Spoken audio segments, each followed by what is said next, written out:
This is lecture 12 part 3. So in last part we have discussed what is equilibrium point of a dynamical system.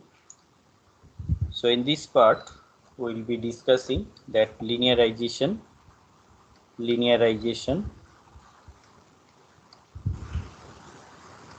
of nonlinear systems.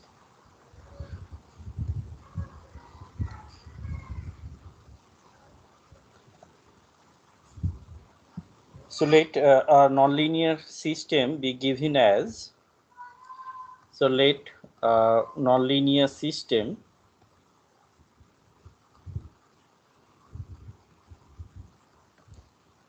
be given as, suppose a nonlinear system is described by its state space equation, that is x dot equal to fxu. X is that state vector and u is that input, and y that output equation is that hx. And here we assume that this function f and this h, they are smooth nonlinearity. That means they are differentiable. So let us assume the system has one operating point, and that operating point may be at equilibrium point or at any arbitrary point. So let the operating point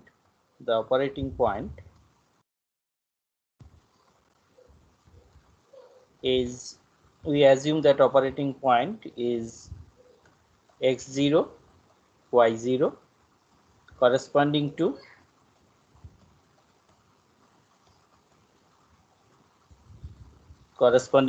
the input u0. So that means if we apply that input u0, then corresponding to that state x0 and output is y0. So we assume that this is that operating point, and we'll be linearizing that dynamical system at that operating point. So first we would like to expand the nonlinear state equation in Taylor series. So expanding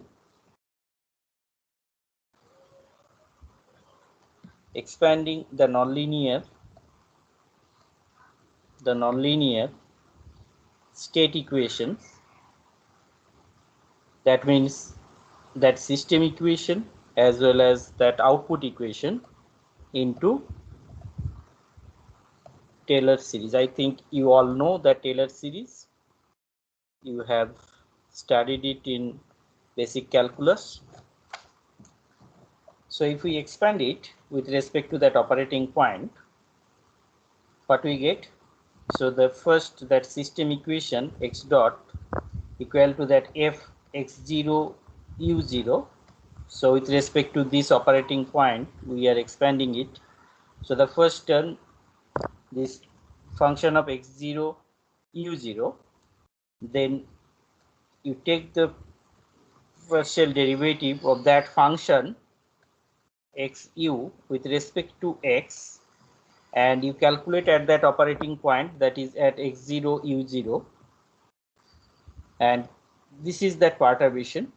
That means if you take a small perturbation with respect to that x0, then the other term is that del f xu del u, that is x0 u0, and here the small perturbation with respect to that u0 point, plus you have all higher order terms.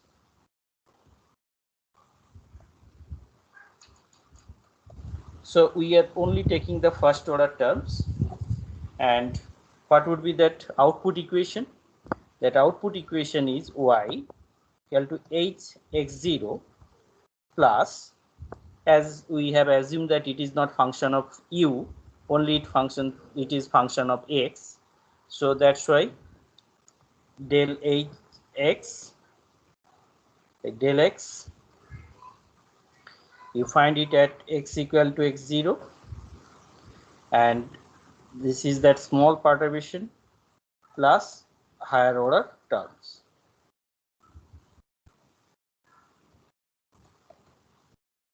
So this is the Taylor series expansion of that state equations, that is system equation and the output equation. So now we assume that let the perturbation that you have given with respect to that operating point, the perturbation that is delta x equal to x minus x0, and the delta u that is u minus u0, and delta y that is y minus y0.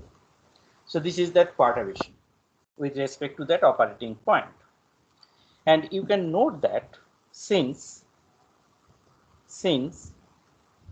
if you look at that state equation here, if you look at that state equation, so that means as x0 and u0 is one operating point, so if you put it here x0 and u0, it also satisfies this equation because x0 dot equal to function of x0 and u0. So here we can write that since x0 dot, because the differential equation also be satisfied for that operating point x0 u0, we have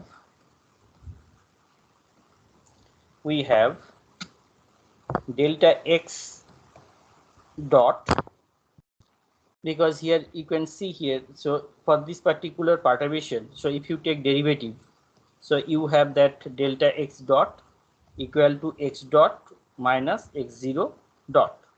So now you can see here that x0 dot is equal to that x dot minus, so here f0, sorry, that is f x0 u0. So that means delta x dot equal to x dot minus f x0 u0. Now if you look at here, so if you bring this term to left, so that is x dot minus f x0 u0. So x dot minus f0 x u0 f x0 u0 is equal to delta x dot. So I write it here delta x dot. So delta x dot equal to, if you just ignore all the higher order terms, so what we have this term and that term. So that is delta x dot equal to that delta f del f by del x, and calculate this derivative, partial derivative at that operating point, and you have already assumed that x minus x0 equal to delta x. So here you can see x minus x0 equal to delta x. So just I have replaced it here, then delta f del f by del u, you find it at x0 u0 del u. So we have neglecting the higher order terms. So this is actually one approximation, I would say.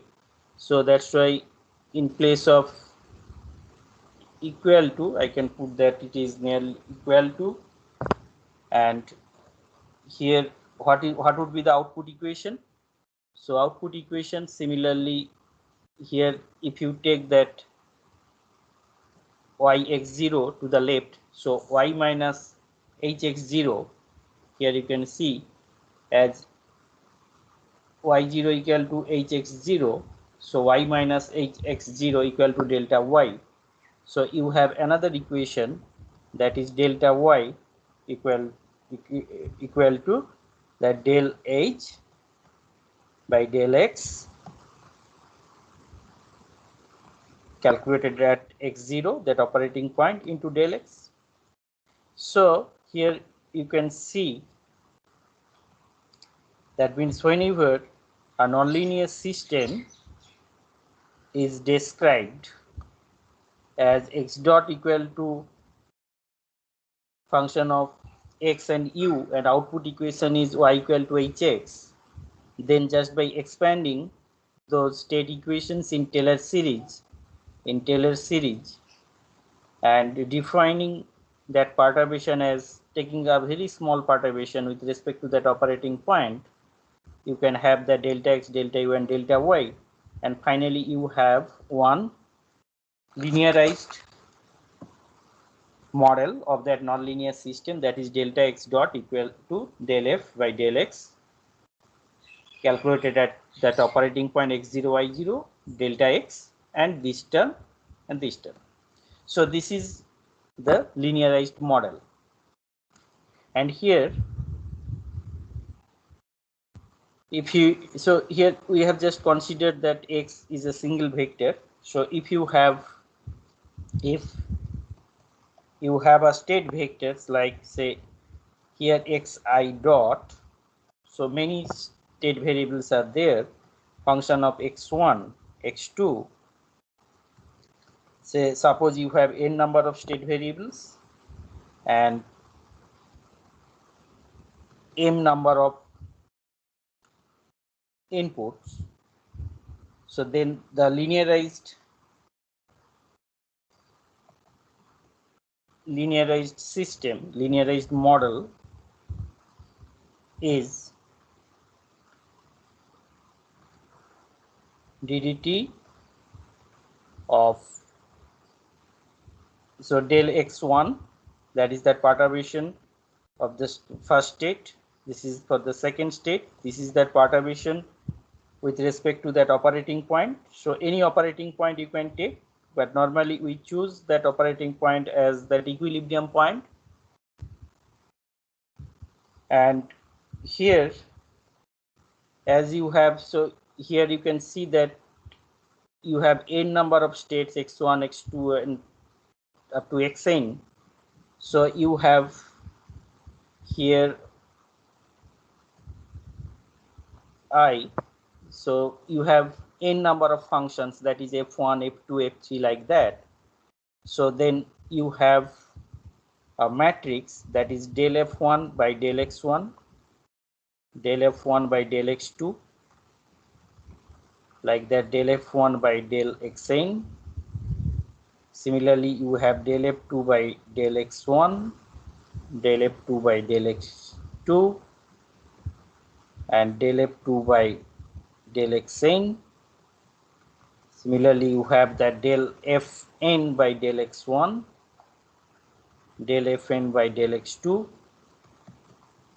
del fn by del xn. So you have one n cross n matrix where each element is the partial derivative, and calculate this matrix at that operating point. And you have del x1, del x2, del xn.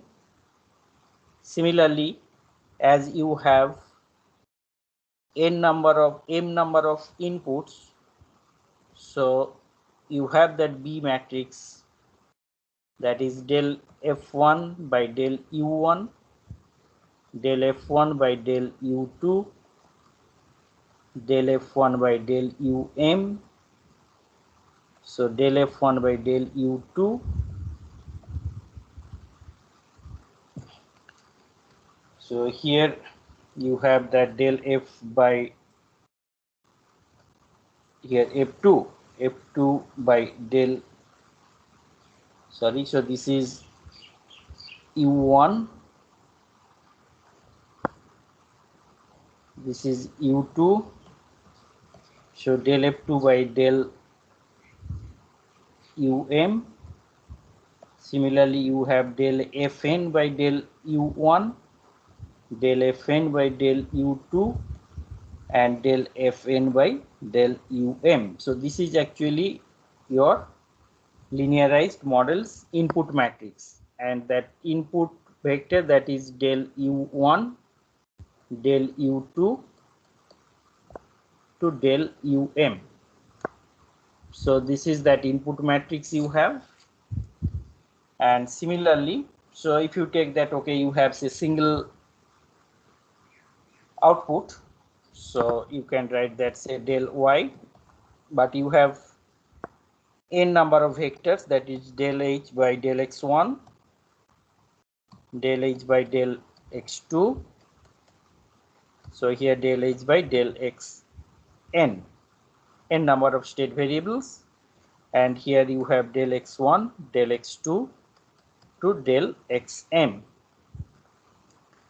So this is actually that linearized model, and so let me explain it once more. So that means whenever you have nonlinear systems described as x dot equal to function of xu and y equal to hx, and those are smooth nonlinearity. So smooth nonlinearity, that means they are differentiable, but if they are not smooth, so you cannot apply this particular method. So in that case you need to follow other methods for linearization.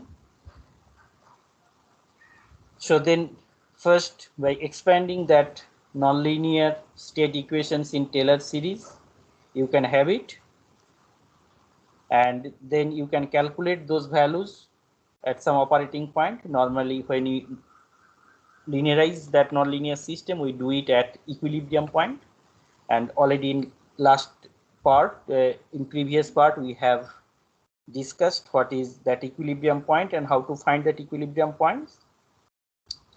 So then, neglecting that higher order terms, we can find one linearized model, and here you can see that this is that system matrix.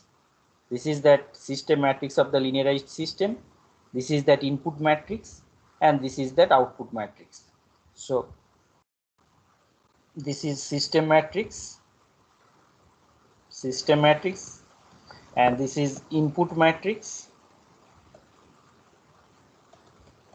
and that is output matrix. We assume that feed forward matrix equal to 0. So here this matrix has a special name called that Jacobian matrix.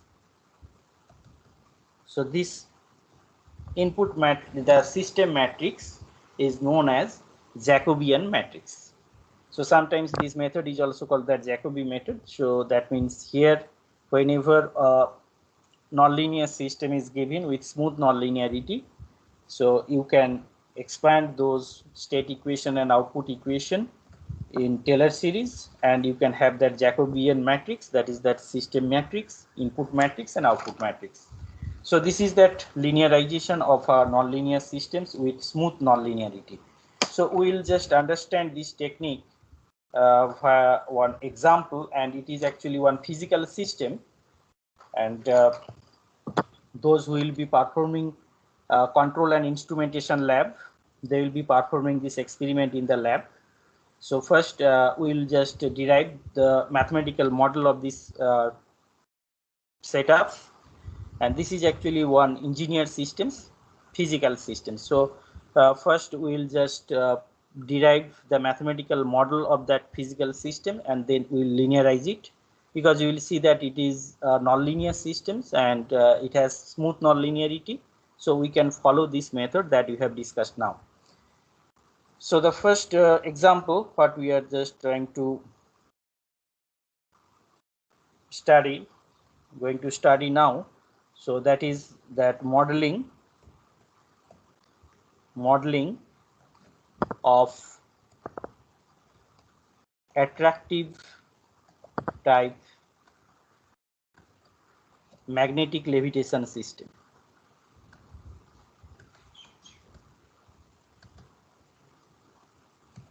Magnetic levitation system.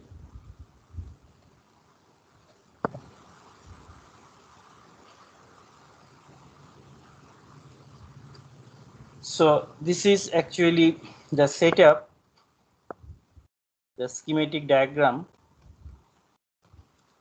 So here you have that solenoid,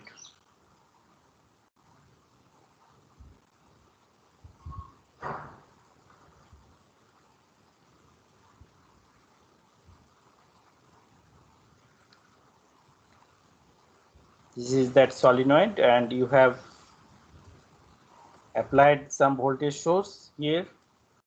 Then this is that inductance, and this is that resistance.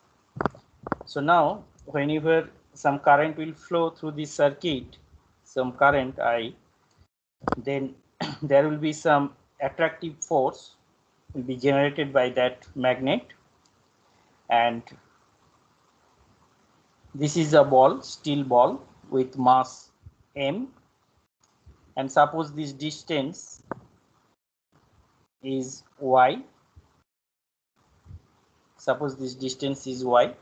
So due to that weight of that ball, it's a steel ball, so the weight, because of that weight mass, there is one force, that is mg. G is that gravitational constant, and one force will be generated by this solenoid, this magnet, so that is I square by y square. So y is that distance from this magnet to this ball. So now this force will be balanced by this mg, and whenever they are in equilibrium, so this ball will be levitated, this ball will be levitated in the air. So this is actually that setup, and I hope you all know it, so that magnetic levitated disc, and it has a lot of applications as well. First we'd like to derive that mathematical model of this particular system. So this is a physical system, and first we write what is that force equation. So that is m d2y by dt2. So that means the force, that is mg, minus that magnetic levitated force I square by y square. And that KVL for this particular circuit, that KVL, that is ET equal to R IT. So here all are T actually. So RIT plus L DIT by DT. So we have two equations. One is that force equation. So this is that force equation, and this is that KVL. We have applied that circuit, and then in first step we'll be trying to represent this particular system in state space model. So then for doing that one, let us define the state. Let x1, this is one state. So from here you can understand that how many state variables are needed to describe it. First of all, you can see that there are two differential equations. So this is one differential equation, this is another differential equations. So these two linear differential equations, they are linearly independent. And here you can see the order is 1, and here you can see the order is 2. So the number of state variables required to represent that system is the sum of that order. So that means 1 plus 2, that is 3. So 3 states are needed to represent that system in state space form. So let us first define that x1t equal to yt, that is that distance, and then x2t, that is the derivative of that first state. So that is nothing but that y dot, and x3t, that is the current what is flowing through that circuit. So we defined these 3 state variables, and then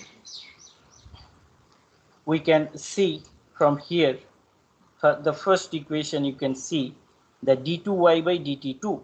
So d2y by dt2 means, here you can see that x2 dot. So in place of here I put that x2 dot because y dot equal to this one. So y double dot equal to x2 dot equal to, if you divide by m, so you will get that g minus I square. I is that x3, so that is x3 square, and y is that x1. So you can see from just looking at this particular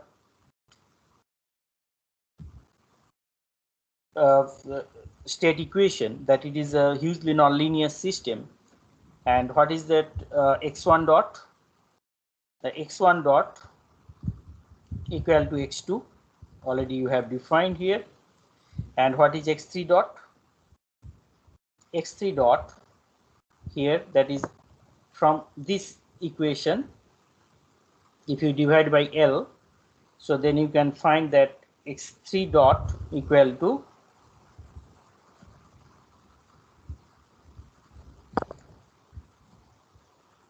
if you take this one to left, this term to left and divided by L, so that is R by L x3 plus 1 by L et. So this is actually that system equation, and the output equation is x1t equal to yt. So now let us define that, say as this is x2 dot, so this function is f2 function, and here you can see that this is f1 function and this is f3 function. So now we'll be linearizing this particular system. So these all are the nonlinear state equations.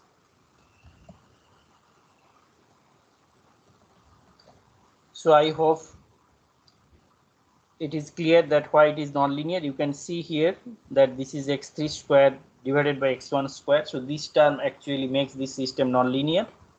Then before applying that linearization technique, we will be finding what is that equilibrium point, because we will be linearizing that system at equilibrium point. So equilibrium point.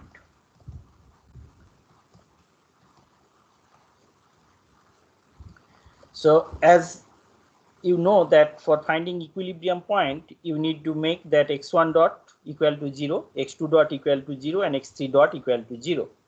So if we put that x1 dot equal to 0,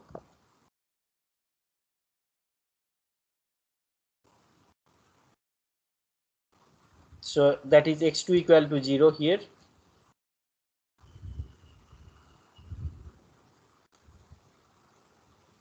So x1 dot equal to 0, it implies that x2, so this is equal to 0. This one is indicated for that equilibrium point, x2 0. Now for x3 equal to 0,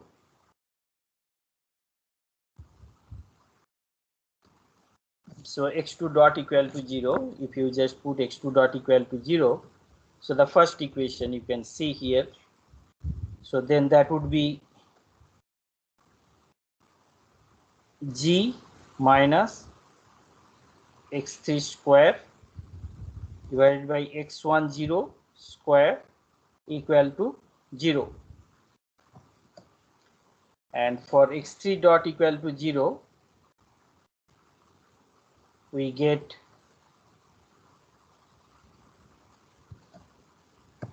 minus RL x3 0 plus 1 by L E 0, because that is that equilibrium point. So if we assume that let x1 0 equal to y is be the equilibrium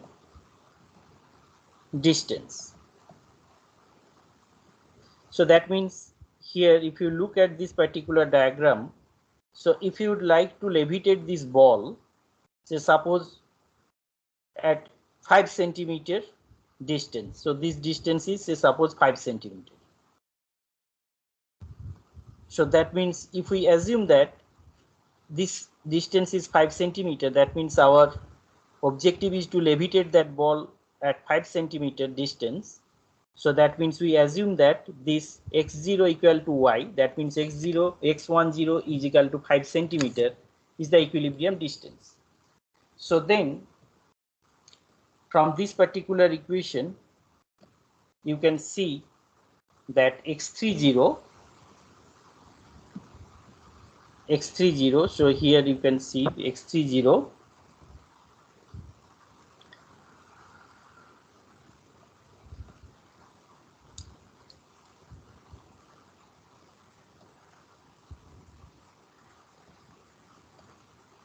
x10 square into g, and here I think we have missed one term. That means whenever we are dividing it by m, so here we would have 1 by m. So that means 1 by m is here. So then we have that m square root. Just from this equation we get. So that means the equilibrium point, whenever you fix that x10 equal to that y, that means suppose it is 5 centimeter, then we can find what is that x30, and x1.0 gives that x20 equal to 0. So now we'll be just applying, and from here also you can find what is that voltage. You need to get that distance. So that means from this particular equation you get that 1 by L E0 equal to R L x30. So E0 equal to R x30. So that means this is actually that voltage you need to levitate that ball at 5 centimeters. Suppose we take that distance as 5 centimeters, this y. So this is that equilibrium point, and at that equilibrium point you have seen that derivative of all the states equal to 0. So now our next target is to linearize that system. So here already we have defined what is F1, what is F2, and what is F3. So now if you look at that linearized model, so you need to find what is del F1 by del X1, del F2 by del F1 by del X2, and del F1 by del Xn. And here you have 3 state variables x1, x2, and x3. So we need to find what is del F1 by del X1. So if you look at here, F1 is x2. So that means del F1 by del X1 equal to 0. Then del F1 by del X2 equal to 1, and del F1 by del X3 equal to 0, and del F1 by del E, that means the E is that input, that is equal to 0. So again we find what is del F2 by del X1. So let us see what is F2. So F2 is this one. So then you can see that here you have x3 square, here you have x3 square by x1 square. So that means if you take the derivative of this one, so you get that 2 by m x3 square divided by x1 cube, and you need to find it at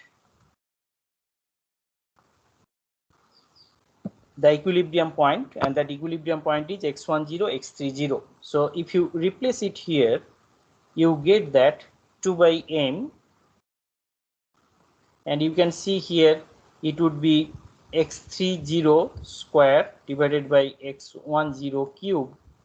So x30 square here you can see, so that is 2 x10 square gm by m x10 cube. So then you will get that 2g x10. So that means we have derived what is del F2 by del X1 at the equilibrium point. So now what is del F2 by del X2? So del f2 by del x2, here you can see del f2 by del x2, here it is independent of x2, so that's why it would be equal to 0, and del f2 by del x3, so then that would be 2m x3 divided by x1 square, and you find it at x3 0, x1 0, so you will get 2 by m, and here x3 0, so x3 0 divided by x1 0 square, and we just replace it here, so that means minus 2 by m, that is mg x1 0 square divided by x1 square. So we get that del f2 by del x3 and calculated at that equilibrium point. So then what is del f3 by del x1? So if you look at that del f3, this one, so this is independent of x1 and x2, so then we can directly write that del f3 by del x1 equal to 0, then del f3 by del x2 equal to 0, and del f3 divided by del x3 equal to minus r by l, and here that another term is there, that is del f3 by del e, that is equal to 1 by l. So we get all the partial derivatives. Now we can write what is that linearized system. So the linearized system is ddt of, we have three state variables, that is del x1, del x2, del x3. So three state variables. Then the first one is del f1 by here, del x1, del f1 by del x2, and del f1 by del x3. So 0 1 0. So we get 0 1 0. Then let us see what is del f2 by del x2, this one, that is 0.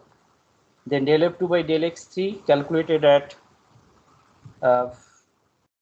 so del f2 by del x1. So del f2 by del x1 is 2g by x1 0. So that is 2g by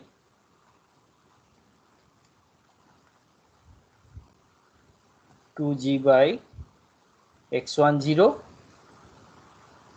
Now del f2 by del x2, that is 0, del f2 by del x1 3, that is minus 2 by m. So all those values are calculated at the equilibrium point. So we are linearizing that system at equilibrium point.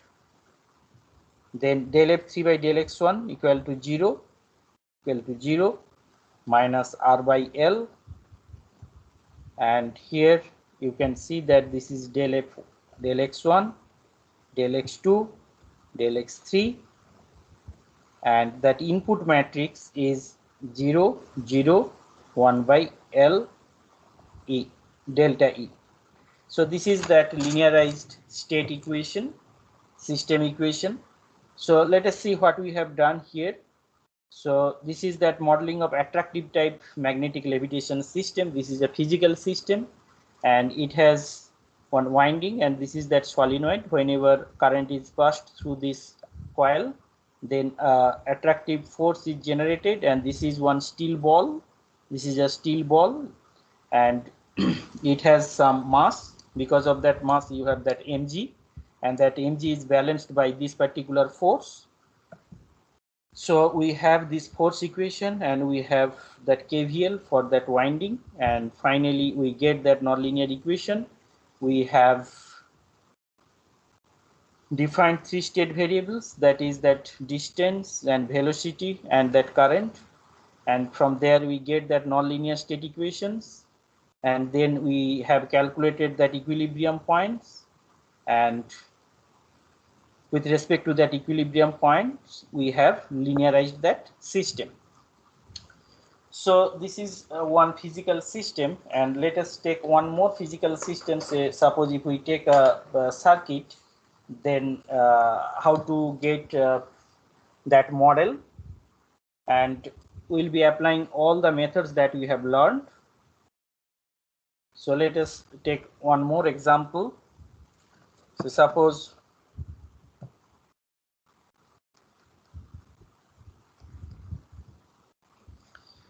we have one circuit here,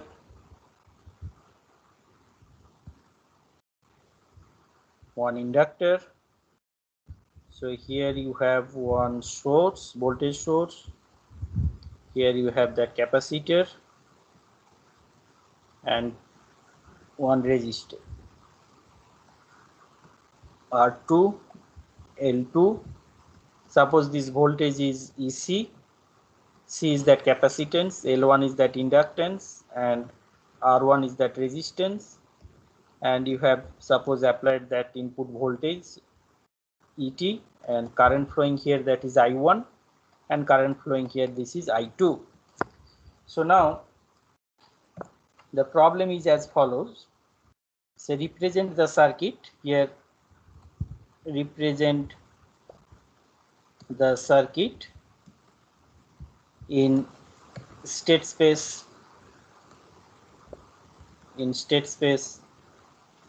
form.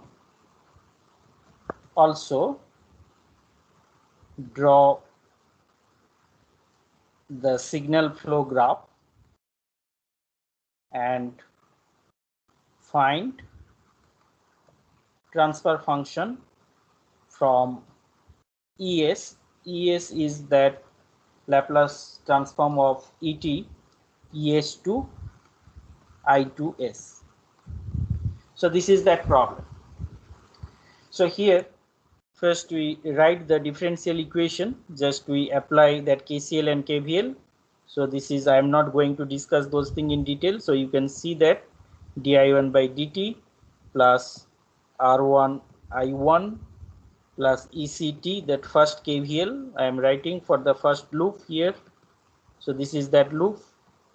In this loop, this is, I write that KVL. Then for other loop, you can write that di2 by dt plus R2 I2. So here for that loop, that is equal to ECT. And if you write that KCL here at that particular node, that dc by dt, that is that current, plus I2 current is equal to I1t.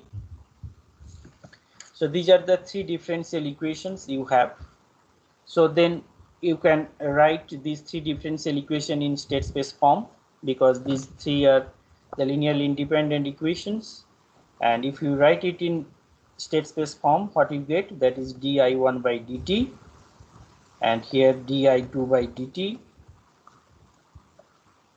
and here you have dec by dt.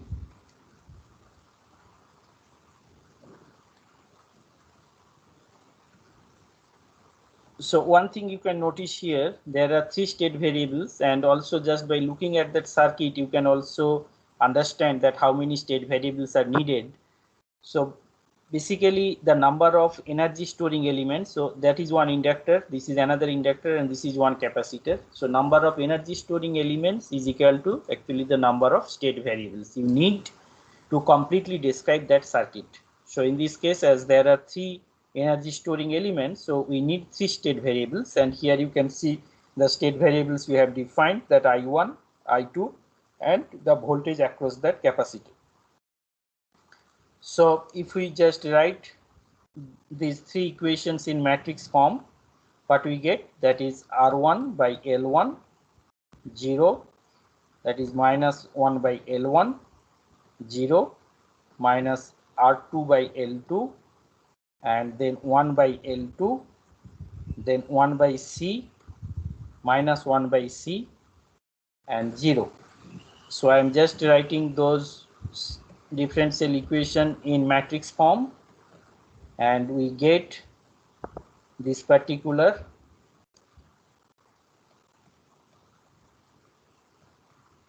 state space description. So this is that system equation.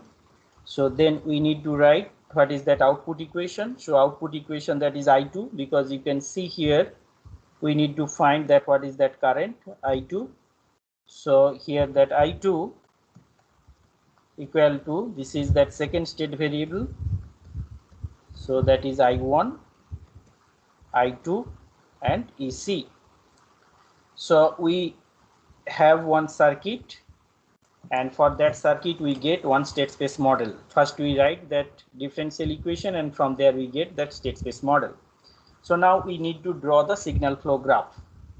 So signal flow graph, you can easily do it. So if you just look at this differential equation, these three differential equations, so from here you can directly draw that signal flow graph. I am just drawing it.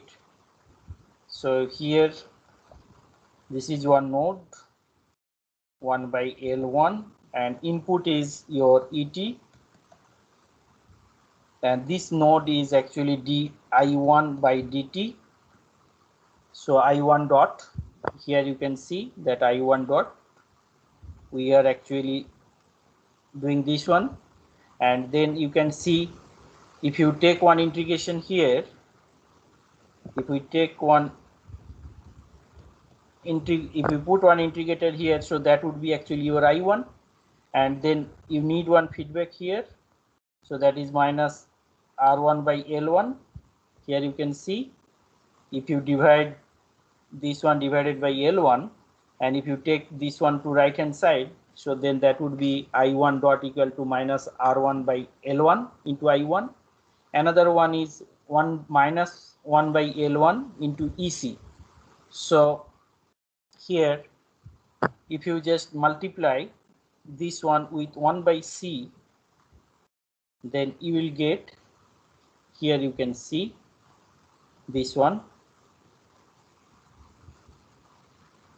so that is dEC by dt. So what is dEC by dt? So dEC by dt equal to 1 by C, 1, so that is dEC by dt equal to 1 by C, then I1 minus I2. So here I have taken that IC into I1 by IC into I2. So now if you multiply with this 1 by C, then this point we get that 1 by C into I1. Then here we need to take one branch that gives you that minus 1 by C I2. So basically here you multiply by 1 by C gain, and if you put one integrator here, you have that EC, and then again from the second equation you can have it here from the second differential equation.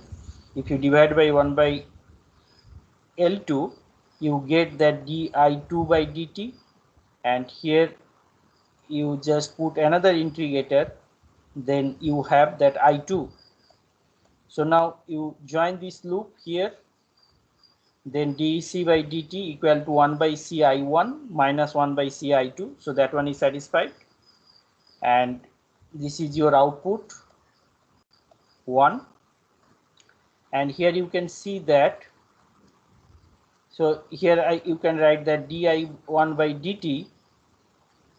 So if I use the different color here, so that is di1 by dt equal to minus R1 by L1 I1 minus 1 by L1 ECT plus ET. So if you look at here, so ET we get, then 1 minus 1 by L ECT minus 1 by L ECT we did not get. So basically we need to close a loop here. Its gain is minus 1 by L1. So that is L1.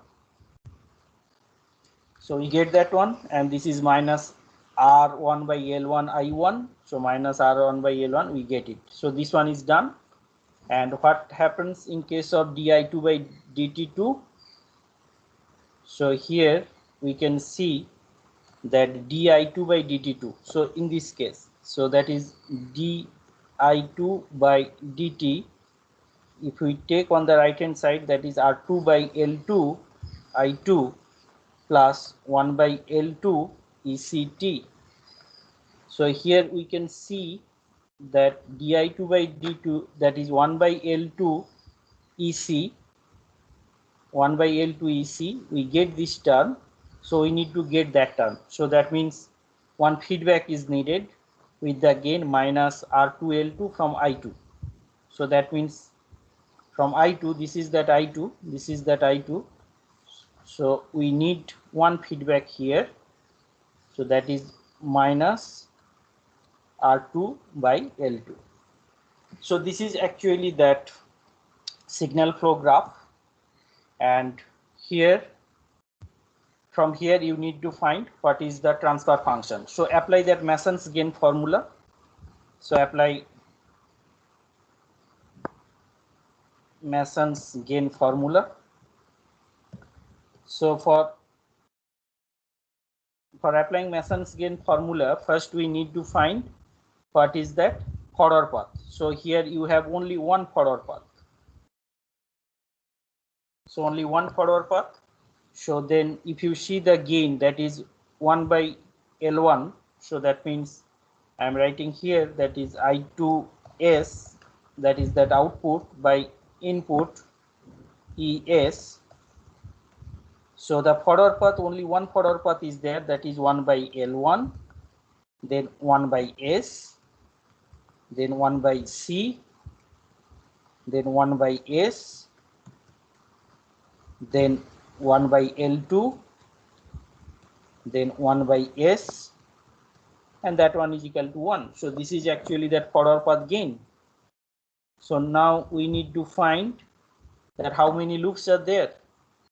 So so this is one loop, 1, this is another loop, 2, this is another loop, 3, and this is another loop, 4. So I am just writing directly here. So 1 minus all the loop gains. So R1 by L1S. So this loop, then this is that second loop, that is minus 1 by L1CL square.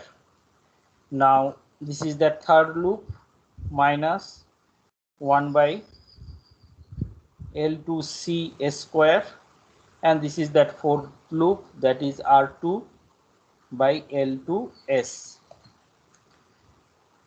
So the next thing is, that would be plus, we need to find how many two non-touching loops are there. So two non-touching loops, here we can see that this is one loop and this is another one loop. So this is one non-touching loop. Now this one and that one, this is another combination, and this one and that one, this is another combination. So basically there are 3 pairs of non-touching loops, and I am just writing directly here. So I would suggest you to check, that is R1, R2, L1, L2, L square. So this is for one pair of loops, and another one is L1, L2, C S cube, and then R2, L1, L2, C S cube.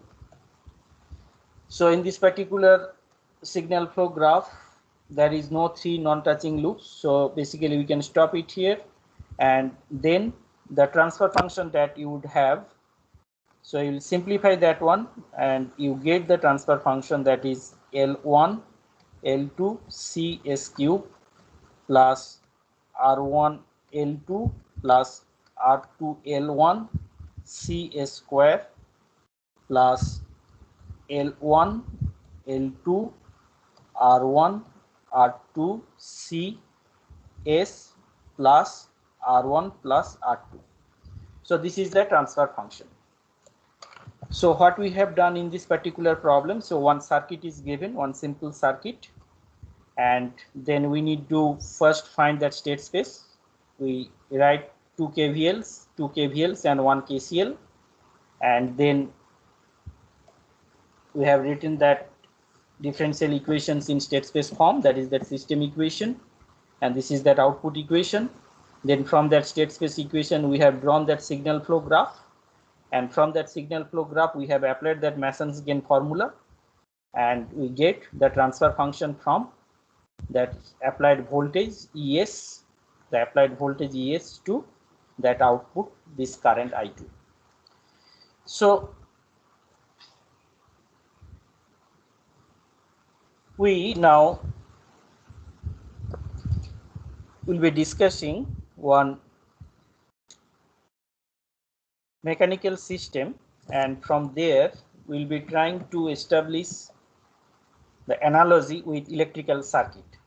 So this is also very interesting and important example.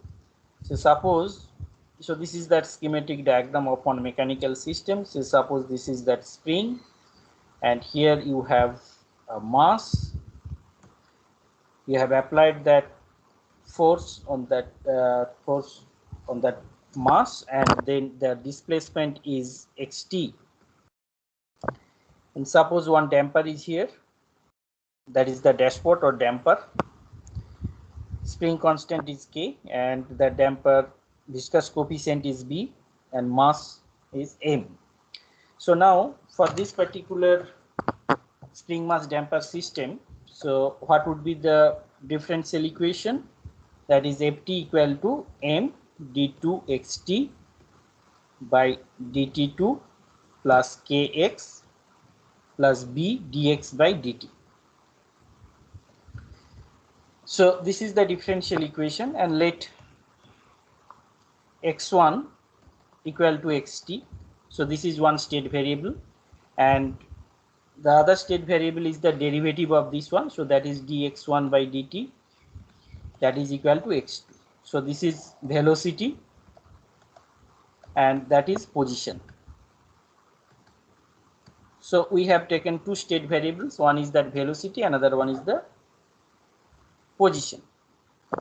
So now if you just write this particular differential equation, if you rearrange the differential equation, then you have that dt dx2. So here you can see that dx2 by dt equal to minus b by m. We have taken those terms to the left and divided by m, that is x2 k by m x1, and here you have that m ft. So now we can see one thing, that is that here, so this x is that position and x2 is that velocity. So we can just write it like that, dv, so that velocity minus m, and here that x2 equal to that velocity. So velocity is defined by that, so here we can say that this is equal to v, and this one equal to that position, that is x. So that is kx by m plus 1 by m ft. So we have just written that differential equation in terms of that velocity and that position. So now if we just look at here, so this is that force acting on the spring. So let us define, let Fs is the force. So let Fs be the force acting on the spring.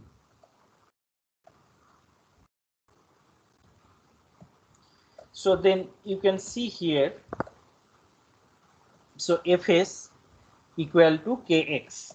So we have that relationship. So now if you take the derivative of that, so if you take dfs by dt, then you have that k dx by dt.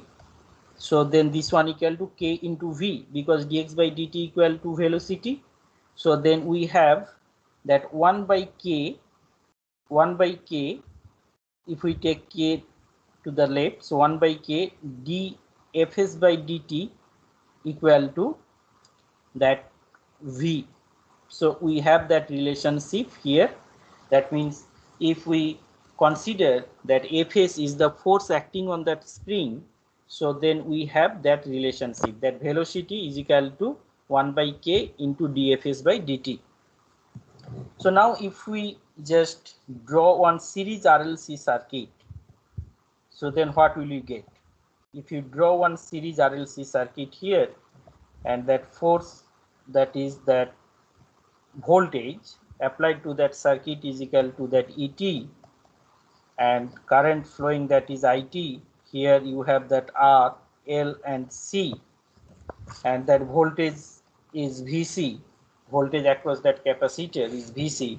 So then if you write that KVL, then you can write that Et equal to It into R plus L dit by dt plus 1 by C integration that It dt. So then what you can see here, that voltage across that capacitor equal to that 1 by C integration, say 0 to t, that dt. So this implies that It equal to C dvc by dt. So this relationship we have.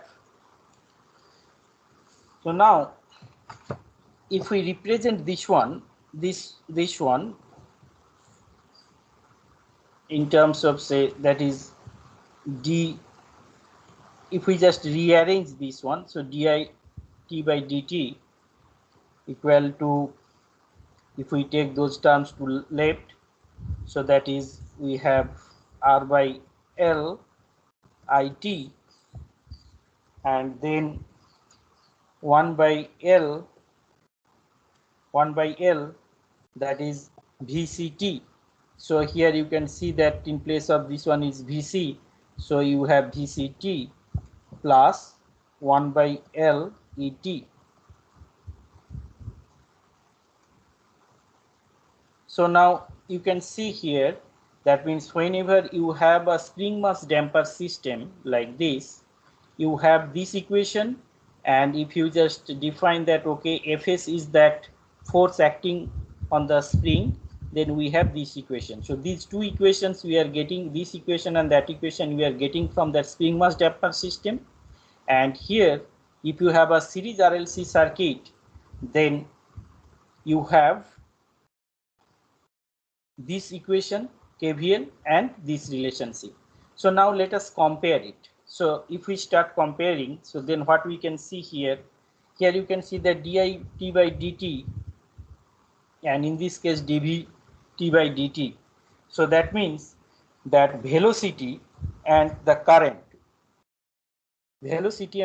so this is that current through that inductor, and here you can see that this is that velocity. So they are actually analogously equivalent. So what analogy we can draw here? So analogy,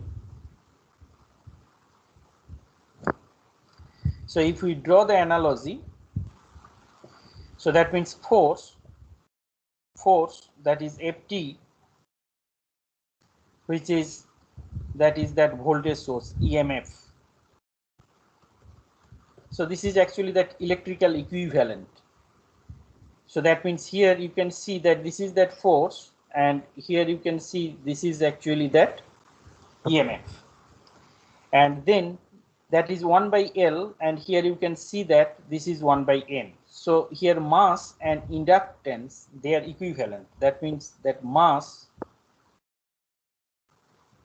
in mechanical system, that mass is equivalent to that inductance in electrical circuit. Similarly, you can see the damper that is B. So here if you look at the damper here, where is the damper? So here you can see that is B by M, and here you can see that is R by L. As we have seen that L is nothing but that M in mechanical circuit. So the damper is equivalent to the resistance in the electrical circuit. So here the damper and the resistor in the electrical circuit, they are analogously equivalent. Now the spring,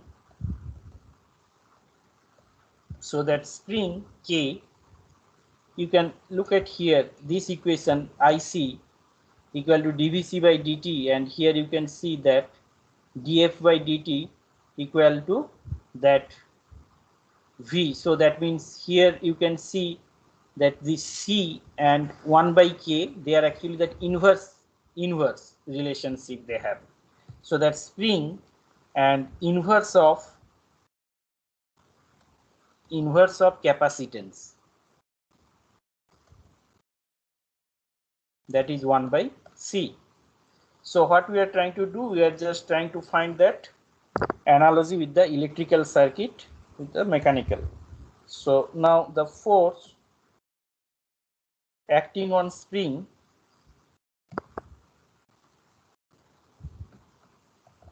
so what is that? So force acting on spring, that is Fs.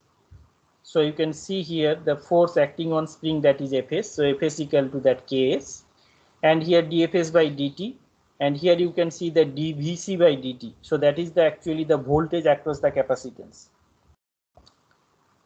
So that is equivalent to, that is that voltage across C, that is dVc. And the other one, you can see that velocity. So velocity here, if you look at this one, so that is current here, current through that inductor, and if you see the mechanical systems, that is dV. So that is that velocity and the current through the inductor in, so they are same, that is velocity V, which is equivalent to that current through inductor.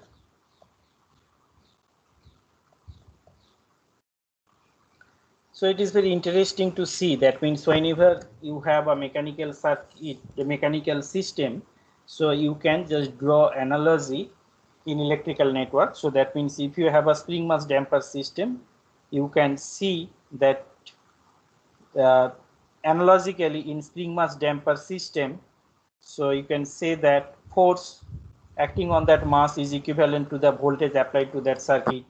Mass is equivalent to that inductance in electrical circuit. The damper, here it is actually resistor. Then spring, that is inverse of that capacitance. So you should remember those things, and also it is very easy to find out. That means what is that analogy. So let us see one more example, and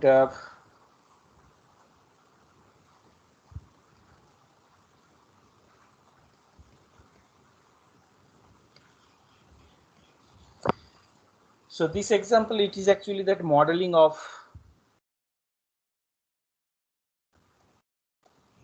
DC motor. So those who will be performing experiment in control lab, so they will be doing this particular experiment. And here this model is very simple. So our objective is to find out that model. So suppose you have, this is that schematic diagram of a DC motor.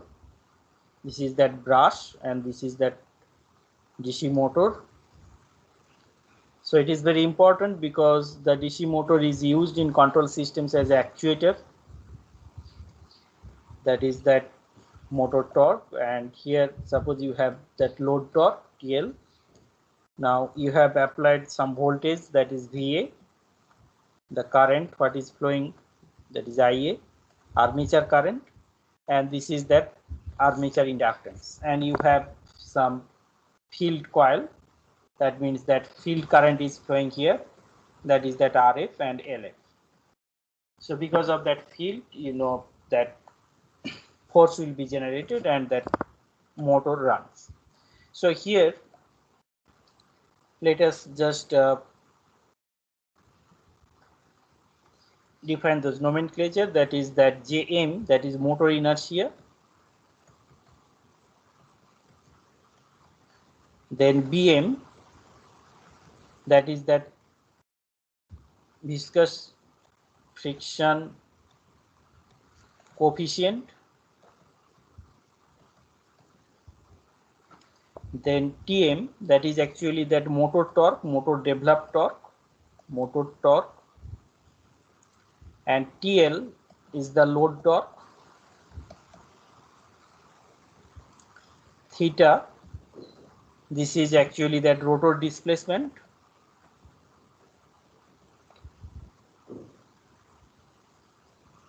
and omega m, that is rotor angular velocity. So these all are the nomenclatures, and we are just trying to find out what would be that model, state space model, as well as that representation in block diagram. So first we write that KVL, that is that applied voltage equal to that armature current into that armature resistance, then LA dIA by dt plus that back EMF. So this one is called that back EMF. I hope you all know, in first year you have studied it. And then what is that back EMF? EB. So back EMF is actually directly proportional to that angular velocity of the shaft. And now the mechanical equation, that means the developed torque, that would be balanced by that Jm. You can see it here, that is that motor inertia, Jm. Now d omega m by dt, angular speed. Now b omega m plus that load torque. And this developed torque, as you know, this is actually directly proportional to that armature current. So here Kt is that motor constant, and here we know that omega m equal to d theta by dt. So these are actually that 4 dynamical equations, and here you can see that how many state variables we need to define this particular dynamical system. So 3 state variables are needed. One is that this theta, another one is that omega, and other one is that current. So if we write those equations in matrix form, so we have that di by dt, then d omega by dt, then d theta by dt. So these are the 3 differential equations, and if we write it in matrix form, so we have armature inductance, then Kt by J M, then minus B by Jm, then 0, 1, 0. So I am writing here just all these differential equations in matrix form. So then you have that current Ia omega m theta, and here interestingly you can see that there are 2 inputs. So one input is actually that applied voltage. So here you can see that applied voltage, that is VA. So and another one is that load torque, here load torque. So we actually treat that load torque as disturbance, so that's why I have separated it from that control input VA. So this is actually that input matrix. So this is also input matrix, but it is associated with the disturbance signal. Then what is that output? Output is that speed. So speed is 0, 1, 0, and here you have that current, speed, and theta. So this is that state space model of a DC motor here, and then will be just representing these equations in block diagram form. How? So if we take that Laplace transform here for this particular equation, if you take Laplace transform, so you get that VAS equal to IAS into RA. You can see here. Then LAS DIA. So that is LAS IAS. We assume that all initial conditions are 0. So this one, and from here you can find that IAS,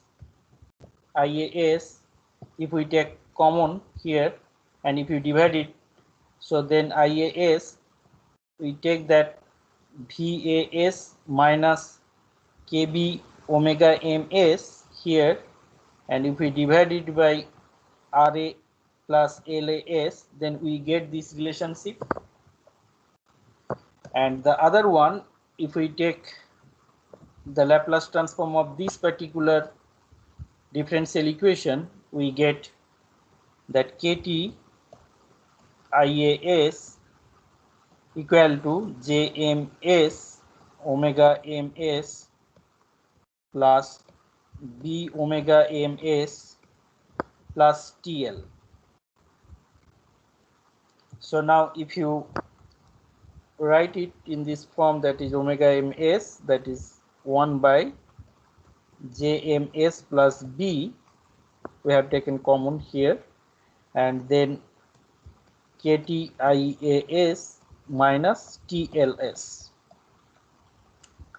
So now we have those expressions in transfer function form.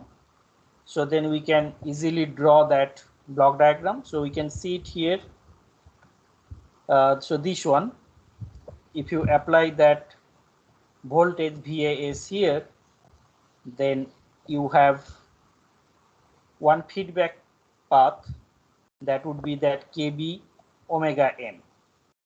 So then if you just divide it by one rational transfer function, that is 1 by RA plus LAS, then you have IAS. So now you can see here, this term we will be getting if you multiply with that KT.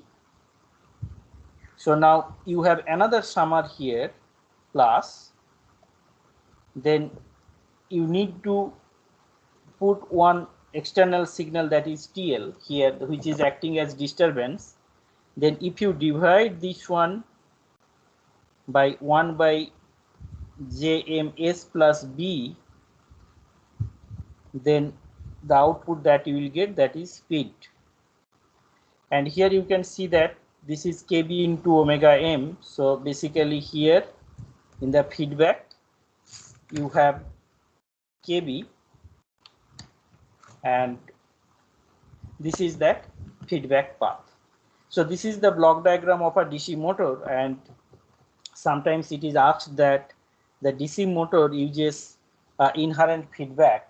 So this is actually that inherent feedback what is used by the DC machine. So this is that inherent feedback. So without that feedback, the DC motor cannot work actually, and this is that feedback is established through the back EMF. You can see here, this is that back EMF, that EB, and you can see here that AB equal to KB into omega M, and here you can see that KB into omega M, so that is nothing but that back EMF.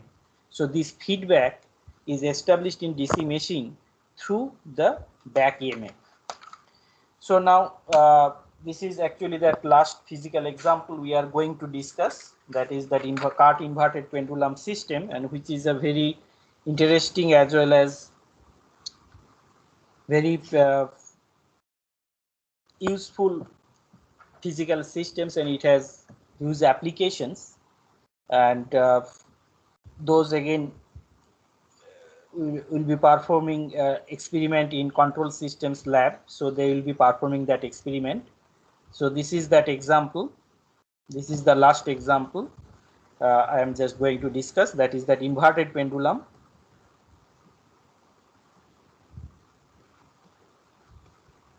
Inverted pendulum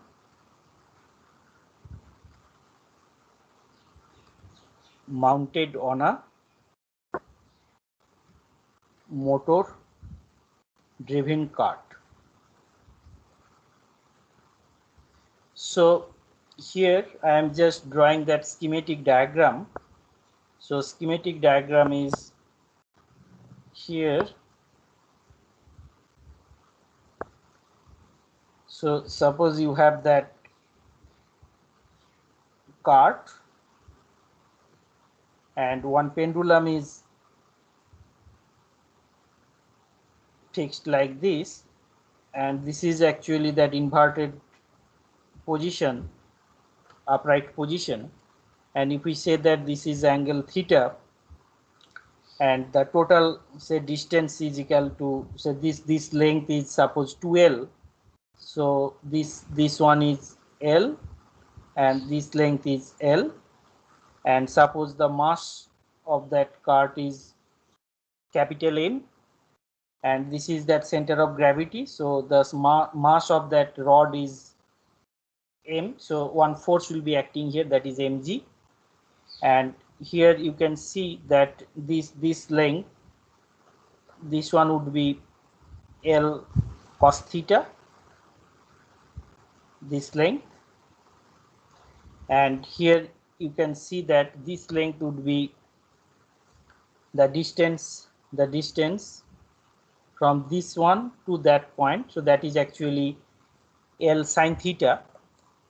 So this distance is, if this is L, so that would be L sin theta, this distance, that is L sin theta, and from here easily you can derive that dynamical equation.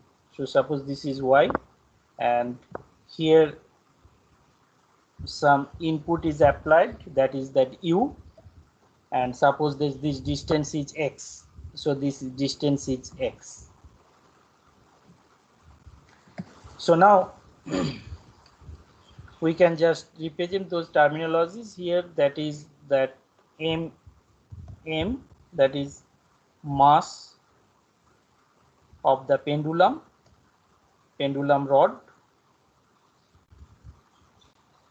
and capital M is the mass of the cart on which that pendulum is fixed, and the length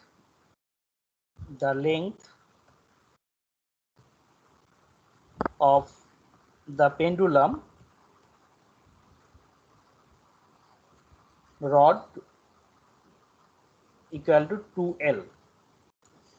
So now if you see the coordinate, so here if you say that this coordinate is xg yg, so suppose this coordinate is xg and yg, so here you can see that xg equal to, so this distance x plus this height, sorry, so this distance plus this length of this point, so x plus that is L sin theta, and what is yg, so yg equal to, so L cos theta, we assume that this height is negligible, this height, so negligible, so this height is negligible, so then that y is equal to cos theta, and if I is the moment of inertia of the rod about its center of gravity,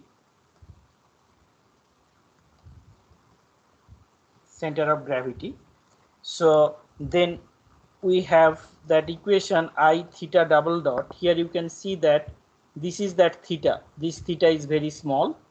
So this theta with equal to VL sine theta minus HL cos theta. So now if you just draw that free body diagram here, so this is that vertical force and this is that horizontal force, and here you have that pendulum. You have that pendulum here. This is that pendulum rod, and this angle is theta. This angle is theta. So, and this length is that L cos theta, and this one is L sin theta. So here that V is that vertical force, H is that horizontal force. So then we have this equation, and along horizontal direction, along horizontal direction, what you have? You have, this is actually that equation for that rod, that is L sin theta, and this is that horizontal force, and along vertical direction, we have another equation, that is the displacement is L cos theta. So that is V minus mg, because here you can see that is mg is acting along the direction and V is along the direction. So here you can put actually, so here this is that V, and along this direction you have that H. So then you have two equations, and then we can see what happens in case of that cart, because this is all about this pendulum. Now we are writing the equation for that cart. So for cart, it is the horizontal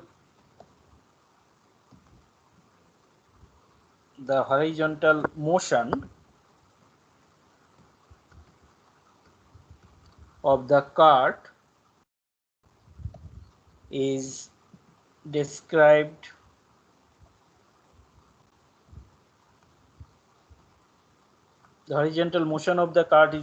by, so that is simple, that is d2x by dt2, and here u is that applied force and h is that horizontal force. So these are the all equations, and you can see here that this is non-linear equation, as that sine, cosine, so those are involved, and here there are four states. So basically x dot, theta, and theta dot, these are the four states. So if theta, so let theta be small, so it is very small, so then sine theta equal to theta and cos theta equal to 1. So if we assume that one, if whenever theta is very small, so then we can simplify those equations. So 1, 2, 3 and 4. So we can simplify those equations, and we get that I theta double dot equal to VL theta minus HL, and another one will be simplified as equal to H, then V equal to mg, and mx double dot equal to u minus h. So whenever we take theta is small, so we can simplify that sine theta equal to theta and cos theta equal to 1. Then we have this set of simplified equations.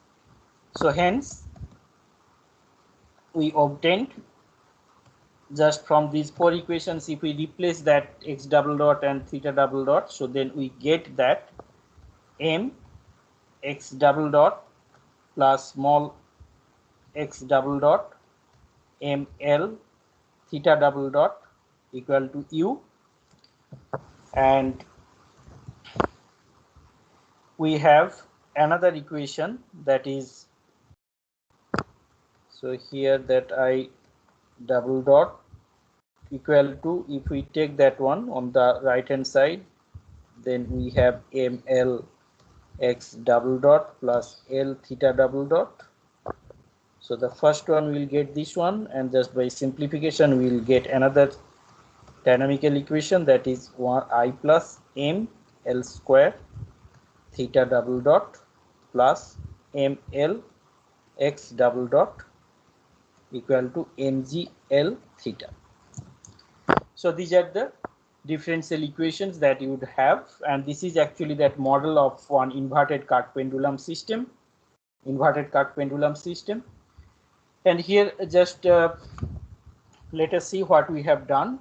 So here in this particular part, so we have started with that linearization, and then we have modeled that attractive type magnetic levitation system, and we got that linearized model at equilibrium point. Then we have taken one simple RLC circuit, and from there we get this state space model as well as signal flow graph, and from there we got the transfer function using Mason-Gens formula.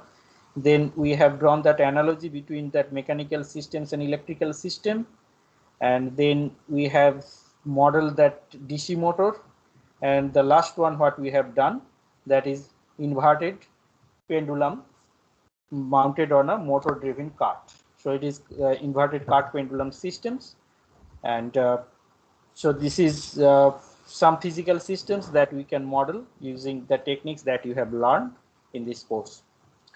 Thank you.